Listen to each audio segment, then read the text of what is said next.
যখন আমি বিয়ে করব, তারপর থেকে তোমার বোনকে আমি অনেক রাজরানী করে রাখবো। তোমার বোনের কি রূপ! সত্যি, যে দেখবে মুগ্ধ হয়ে যাবে। এইসব কথা বলে মোড়ল মশাই সেখান থেকে চলে যায়।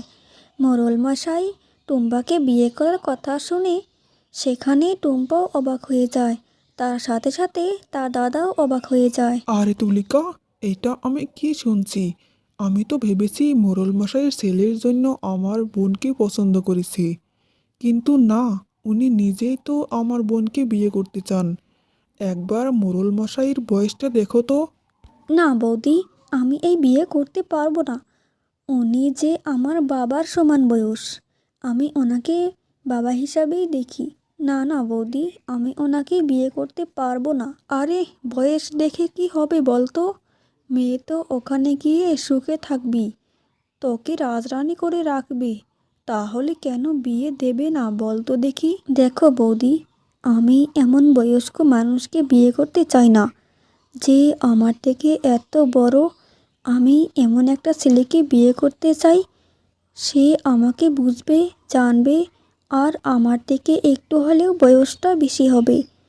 তবে এত বেশি না যে আমার সাথে তাকে মানাবে না। আমি এমন একটা ছেলেকে বিয়ে করতে চাই। দাদা, আমি এই বিয়ে করব না। দেখ টুম্পা, আমরা তোর ভালো চাই, আর ভালোর জন্যই বলছি। যদি তোর মতো বয়সের ছেলের সাথে তোকে বিয়ে দেই, তাহলে দুদিন পর যদি সেই ছেলে তোকে ছেড়ে চলে যায়, তাহলে তোর জীবনটা নষ্ট হয়ে যাবে। আর একটু বয়স্ক ছেলের সাথে বিয়ে করলে ক্ষতি নেই, তারা হচ্ছে বৌদিরকে অনেক ভালোবাসে, বুঝেছিস? দেখো, আমি তোমাকে একটা কথা বলে দিচ্ছি, এমন ভালো সুপাত্য পাত্র তুমি আর কখনো পাবে না। আরে গিন্নি, এই কথাটা তুমি মন্দ বলনি। আমাদের বোন হয়তো ওই বাড়িতে যাওয়ার পর একটু পাল্টে যাবে, ওর জীবনটা আরো সুন্দর হয়ে যাবে। হ্যাঁ হ্যাঁ, তুমি এটা ঠিক করো।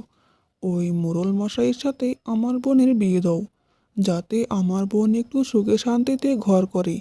টুম্পা সবাইকে বোঝানোর চেষ্টা করলেও টুম্পার কথায় কেউ কান দেয় না। আমি এই বিয়ে করতে পারবো না। কেউ আমার কথা চিন্তা করছে না। সবাই সবার স্বার্থের কথা চিন্তা করছে। আমি এমন একটা বয়স্ক লোকের সাথে কখনোই সুখে থাকতে পারবো না।